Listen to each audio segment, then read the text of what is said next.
My name is Arthur Coleman, and I'm 95 years old, but that's not really who I am. I'm the man who stood on a street corner in Manhattan and felt a strange, terrible hope on the day the towers fell.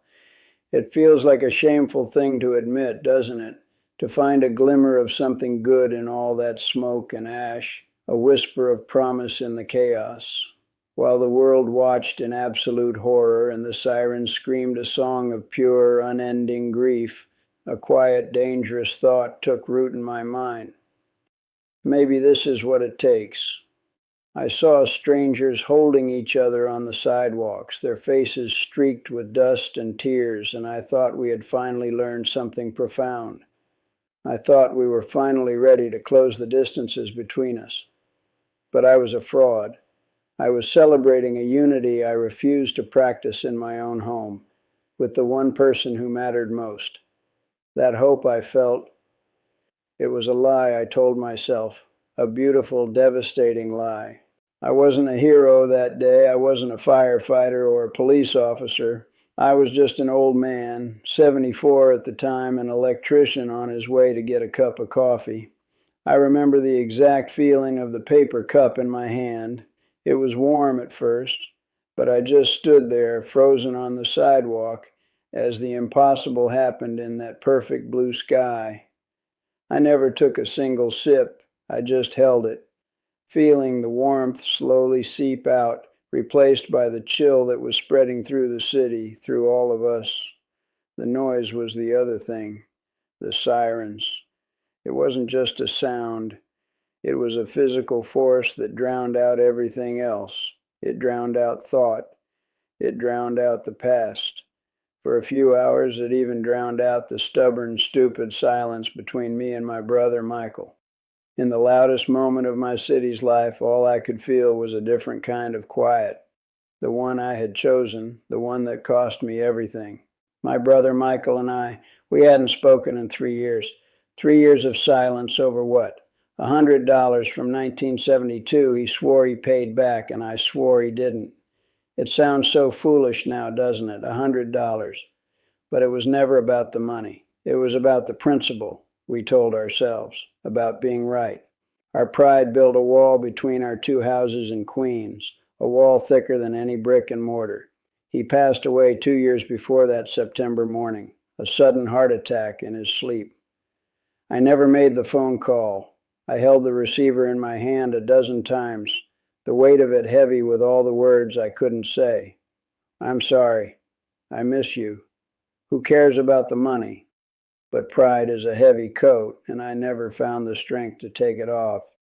So when I stood on that street corner, I was already a man living in the aftermath of a private war, haunted by a silence of my own making. That morning was beautiful, a perfect cloudless blue sky. I was 74, retired, and my biggest plan for the day was a hot coffee and the crossword puzzle. I had the paper cup in my hand, feeling the warmth of it through the cardboard sleeve. Then came the sound, a roar that didn't belong in a city of sirens and horns. It was deeper, hungrier. I looked up like everyone else and saw the smoke, the fire, the wound in the sky. I just stood there, my feet cemented to the pavement. I didn't run. I didn't scream. I just held my coffee, and as the minutes turned into an eternity, I felt the heat slowly drain out of it, replaced by a cold that had nothing to do with the weather. The sirens started, a symphony of grief that washed over everything, and in that deafening noise, the stubborn silence between me and Michael, it felt so small, so pointless. It was the loudest sound I'd ever heard, and it was telling me I'd wasted my quiet years. In the days that followed, the city changed. The usual noise was gone, replaced by a heavy, respectful hush. People on the subway, they didn't stare at their feet, they looked at each other, they nodded. Sometimes a stranger would just put a hand on your arm, a small gesture that said, I see you, we're in this together.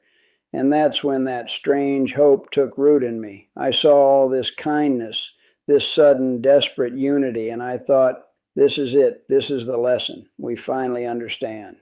But it was a lie, a beautiful, terrible lie, I told myself. Because how could I celebrate a world coming together when my own world had been permanently split in two? I was watching strangers embrace while the ghost of my brother stood beside me, separated by a wall I had built and refused to tear down. I was a spectator to a grace I had denied myself. That hope didn't belong to me. I hadn't earned it. That night I sat alone in my armchair, the one Michael always said was lumpy. The city outside my window in Queens was silent in a way it had never been before. No traffic, no shouting, just the distant, mournful cry of a single siren that seemed to have lost its way.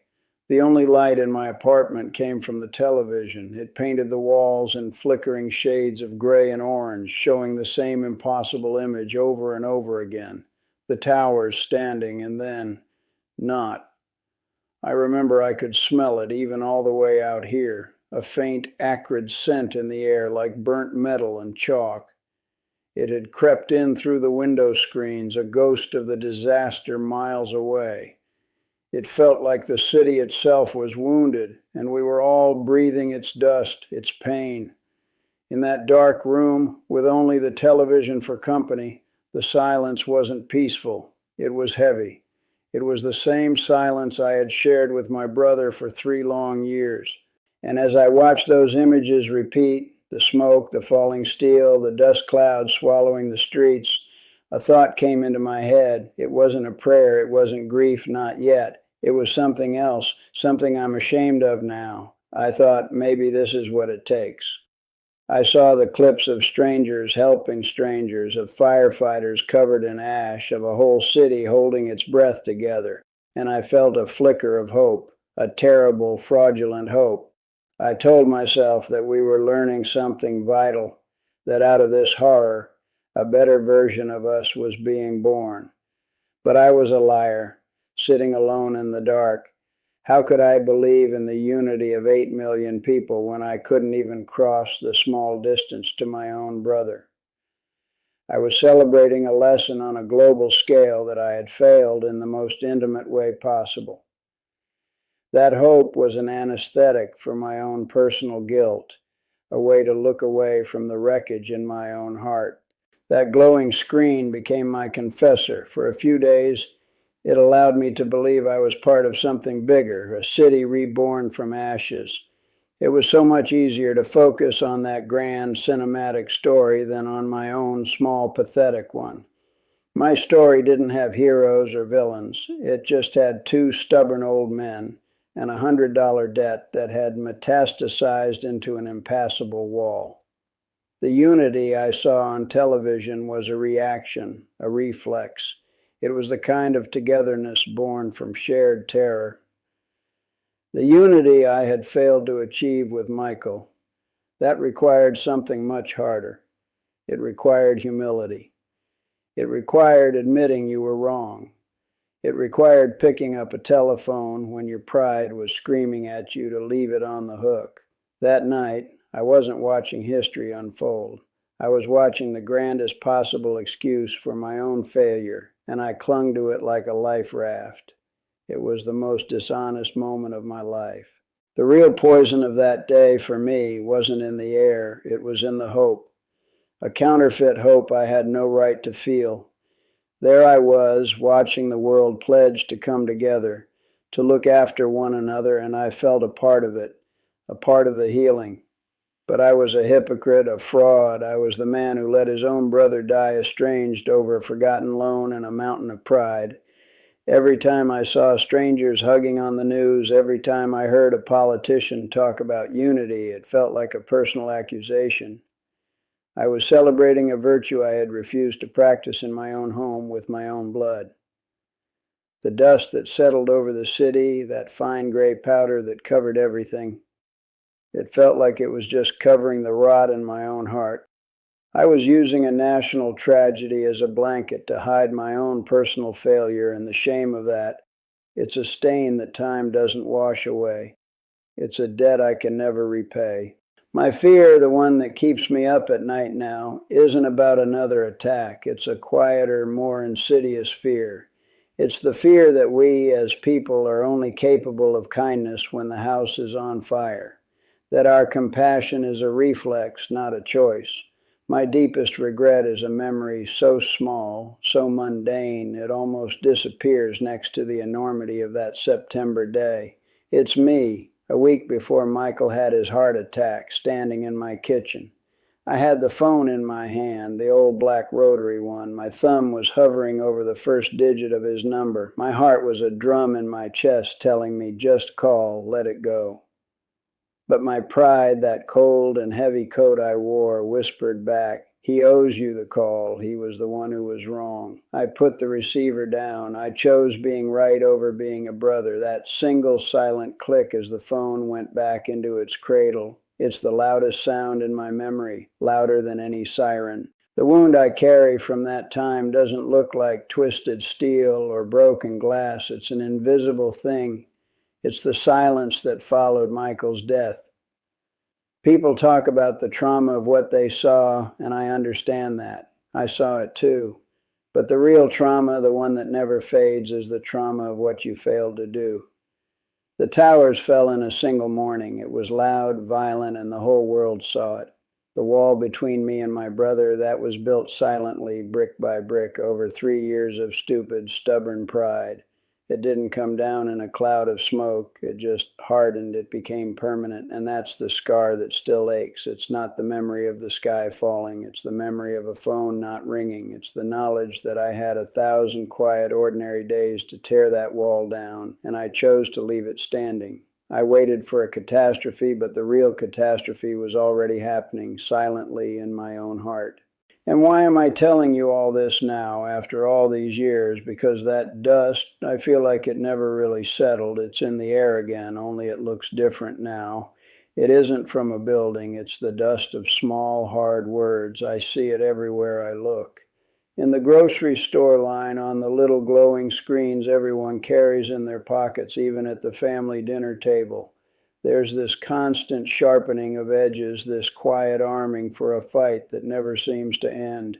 Everyone seems so certain they're right, so quick to draw a line in the sand between us and them. It's a low, steady hum of certainty that reminds me of that $100 bill. It feels like I'm watching millions of people all standing with a phone in their hand, just like I once did, their thumbs hovering over the numbers. They're all weighing the same terrible question. Is it more important to be right or to be together? And I see them every single day making the same choice I did, choosing the silence. I remember so clearly what it felt like in those first few days after the towers fell. The city went quiet. The usual symphony of taxi horns and shouting was replaced by a kind of shared, held breath. People on the subway, they'd look up from their newspapers. They'd actually look you in the eye. A nod, a small, sad smile. It was enough. It was a language we all suddenly remembered how to speak. It said, I see you. You're human. You're fragile, just like me. There was a softness to people, a humility that comes only when you've been reminded that everything you build can be gone in an instant. Now everyone seems to be wearing armor.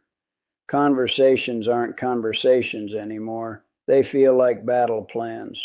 People don't listen to understand. They listen for a weakness in your argument. We've forgotten that shared fragility. We've traded that quiet, desperate kindness for the loud, hollow satisfaction of being right. We lost the instinct to see ourselves in a stranger's face. And that's what truly tears me apart. It's not the noise of all the arguments that gets to me. It's the silence that comes after. The slammed doors, the blocked phone numbers, the holidays spent in separate, angry rooms. I see my own failure, my own stupid, pointless pride playing out in a million different homes across the country. I see the same invisible walls I built between me and Michael going up between parents and their children, between old friends, between neighbors who used to borrow a cup of sugar from each other. We're all building these little fortresses of certainty around ourselves, and we think they're keeping us safe, but they're not. They're prisons. And the price of admission is everything and everyone that matters. We're all so busy winning these small, bitter wars that we don't even notice the one thing we're truly losing. each other. We're choosing to be right, alone in the rubble of our own making, just like I did. It took me years to finally understand, years of carrying that stone in my chest. The moment it finally clicked wasn't grand or historic. It was small, and it happened right in my own living room. I was watching my two grandchildren, both good kids, tear each other apart over something they'd read on a screen. It wasn't a discussion, it was a battle. It ended with a slammed door and a silence that was so loud, so terribly familiar, it took my breath away. In that quiet, angry space, I didn't see them. I saw Michael and me. And I finally understood. The unity I saw after the towers fell, it was a beautiful lie. It wasn't a choice, it was a reflex, a city holding its breath in shared terror. True unity, the kind that lasts, isn't born in fire and smoke. It's built in the quiet moments. It's a difficult, deliberate decision you make when absolutely nothing is burning down. That day, I decided I was done just being a monument to my own regret. The pain of losing my brother would no longer be a ghost that haunted me. It would be a compass that guided me. Not long after, I saw my chance to use that compass. My son was on the phone with his daughter, my granddaughter. I could hear the tension from across the room, the clipped words, the hard edges. When he hung up, he was shaking his head, full of that righteous anger I knew so well, the kind that feels warm and strong but is really just a poison. I didn't give him a speech. I didn't tell him my whole sad story. I just walked over, put my hand on his shoulder and said, "Don't let the sun go down on this. Call her back, and this time just listen." He looked at me, surprised, maybe even a little annoyed, but he did it. And I stood there listening as his voice changed, softened from a weapon into a bridge. He wasn't trying to win anymore. He was just trying to understand. In that one small, quiet phone call, a family was mended. That moment, that was more real, more powerful than all the flags and speeches of 2001. It proved the one thing I had learned too late. Unity isn't a feeling that descends upon us. It's a discipline. It's a muscle you build every single day in the quiet of your own home.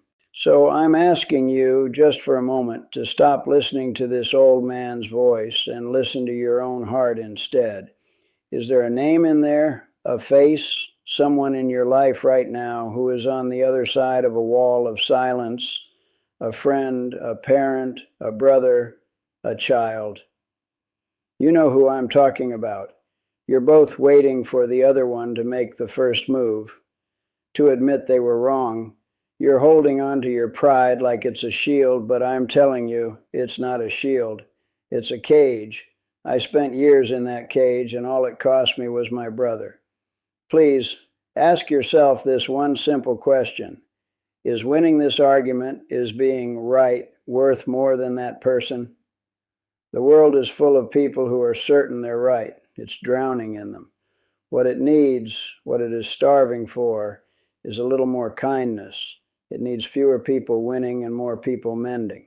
So here's what I want you to do. After you turn this off, I want you to pick up your phone or walk across the street or write that letter. And I don't want you to restart the argument. Don't go back with your list of reasons why you were right. Just say the 5 simplest, most powerful words in the world. I was thinking about you. That's it. That's the start. It's not about surrender, it's about choosing connection over conflict. I am 95 years old. My name is Arthur Coleman, and I am the man who would give every single one of my remaining days on this earth for the chance to make one more phone call. Please, don't you make the same mistake. Don't wait for the sky to fall to learn who and what truly matters. The time to tear down your wall is now in the quiet while you still can.